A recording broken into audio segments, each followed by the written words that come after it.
જય શ્રી કૃષ્ણ. ક્યારે એવું બન્યું છે કે જીવનના એવા મોડ પર આવીને ઊભા રહી જઈએ જ્યાં ચારે બાજુ રસ્તા તો દેખાય પણ કયા રસ્તે જવું એ જ ના સમજાય?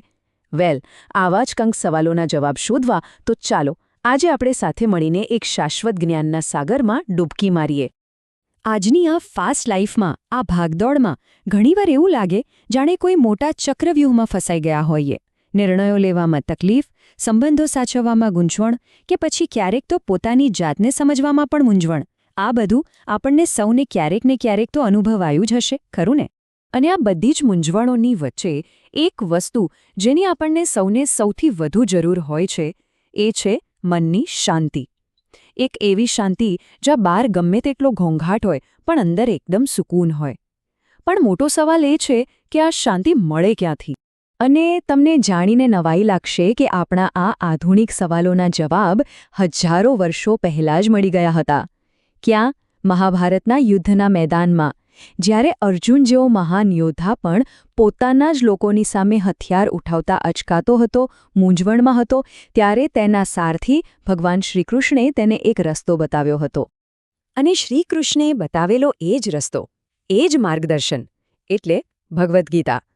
આ એ દિવ્ય જ્ઞાન છે જે જીવન, કર્મ અને શાંતિ જેવા ગહેન વિષયોના રહસ્યો ખોલે છે. અને સૌથી મહત્વની વાત, આ જ્ઞાન માત્ર અર્જુન માટે નહોતું, એ આપણા સૌના માટે છે. આજે પણ, આ ક્ષણે પણ એટલું જ સાચું અને ઉપયોગી છે.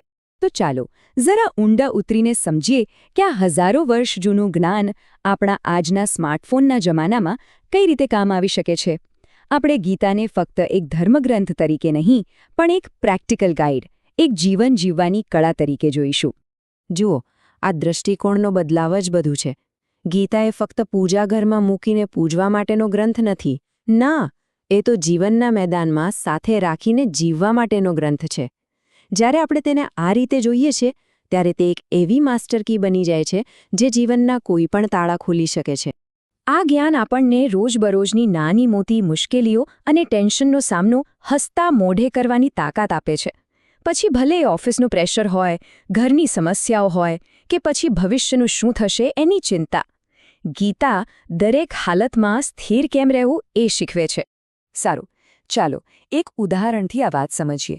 ગીતાના જ્ઞાન ભંડારમાંથી એક એવો અમૂલ્ય મોતી કાઢીએ જે ખૂબ જ સરળ છે, પણ આપણી આ જટિલ દુનિયામાં ખૂબ જ શક્તિશાળી સાબિત થઈ શકે છે. ભગવાન શ્રીકૃષ્ણ કહે છે, પરિવર્તન સંસારનો નિયમ છે. કેટલી સરળ પણ કેટલી ઊંડી વાત છે, નહીં? મતલબ કે કશું જ કાયમી નથી. આજે જે છે એ કાલે નહીં હોય. આજે જે આપણું છે કાલે કોઈ બીજાનું હશે.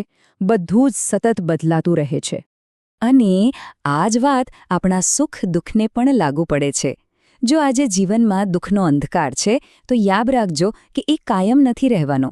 જેમ રાત પછી દિવસ ઉગે જ છે, બસ એ જ રીતે દુઃખ પછી સુખનો સૂરજ ઉગવાનો જ છે. આજની હાર આવતીકાલની જીતનો પાયો બની શકે છે. આ જ તો જીવનનો પ્રવાહ છે. તો સવાલ એ થાય કે આ સતત બદલાવના વમળમાં આપણે સ્થિર કેવી રીતે રહી શકીએ? ગીતા કહે છે, એના માટે ફક્ત બે જ વસ્તુઓ જોઈએ: ધૈર્ય અને સાચું જ્ઞાન. સાચું જ્ઞાન એટલે એ વાતની ઊંડી સમજ કે કશું જ કાયમી નથી, અને ધૈર્ય એટલે એ સમજને મજબૂતીથી વળગી રહેવાની હિંમત. આ તો ગીતાના જ્ઞાન સાગરની માત્ર એક નાનકડી બૂંદ હતી. આવા તો અસંખ્ય મોતી એમાં છુપાયેલા છે. અને આ જ્ઞાનને દરેક વ્યક્તિ સુધી એકદમ સરળ ભાષામાં પહોંચાડવું એ જ આ આધ્યાત્મિક યાત્રા શરૂ કરવાનો અમારો હેતુ છે.